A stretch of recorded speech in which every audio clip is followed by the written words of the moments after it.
Assalamualaikum, balik lagi di channel Teguh Muhammad Aulia, tempatnya review teknologi, pengalaman, dan game seru.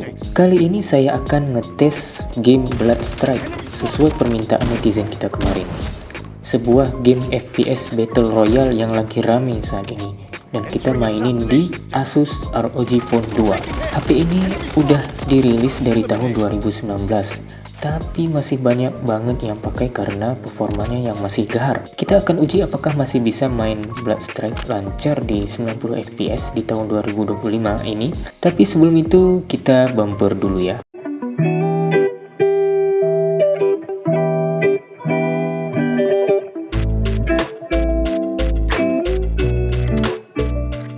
Baiklah, langsung aja kita download dan install dulu gamenya. Size gamenya ini termasuk kecil ya, hanya sekitar 635 MB.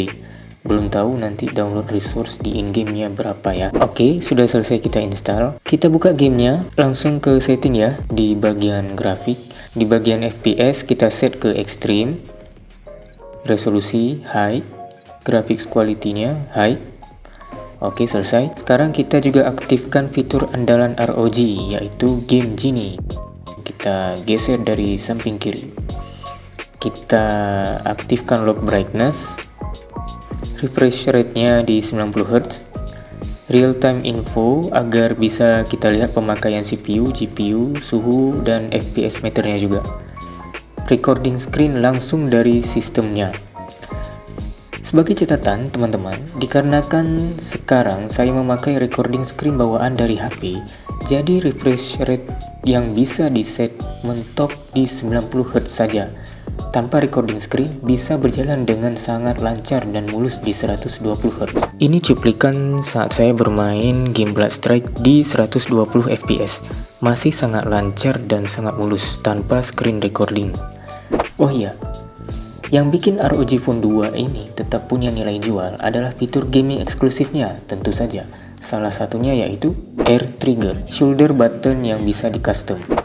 Di game Bloodstrike ini, saya set kiri untuk aim, kanan untuk tembak seperti biasanya. Sensasinya ini mirip kayak main pakai joystick PS, nggak perlu repot-repot jempol kanan pencet-pencet layar lagi. Baiklah, kita mulai match pertama. Di awal, saat loading dan turun dari pesawat, FPS sangat stabil di 90. Gerakan karakternya super mulus.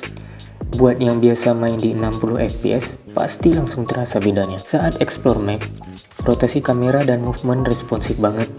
Aim dan recoil juga terasa presisi. Apalagi kita pakai air trigger di sini. Mantap kan? Saat mulai war, di area terbuka FPS stabil.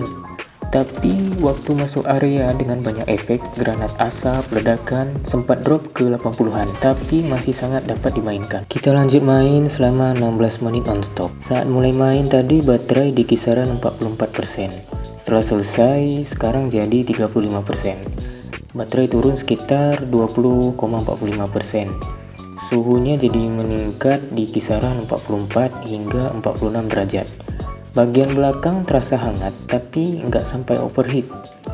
Performanya masih konsisten, tapi ada momen frame drop ke 66 hingga 68 fps pas di situasi ramai banget. Wajar ya, karena game ini cukup demanding. Thermal throttling nggak terasa signifikan, tapi bagian atas kanan HP dekat kamera itu lumayan panas. Ya itulah khas ROG Phone. Jadi, bagaimana performa Bloodstrike di Asus ROG Phone 2? Apakah kalian user ROG Phone 2 mengalami pengalaman yang serupa atau sebaliknya? Sampaikan di kolom komentar ya. Kita lihat dari sisi kelebihannya. Seperti yang saya jelaskan tadi, game ini bisa dimainkan di 120 fps dengan mulus tanpa screen recording. Di 90 fps saja masih lancar banget kan?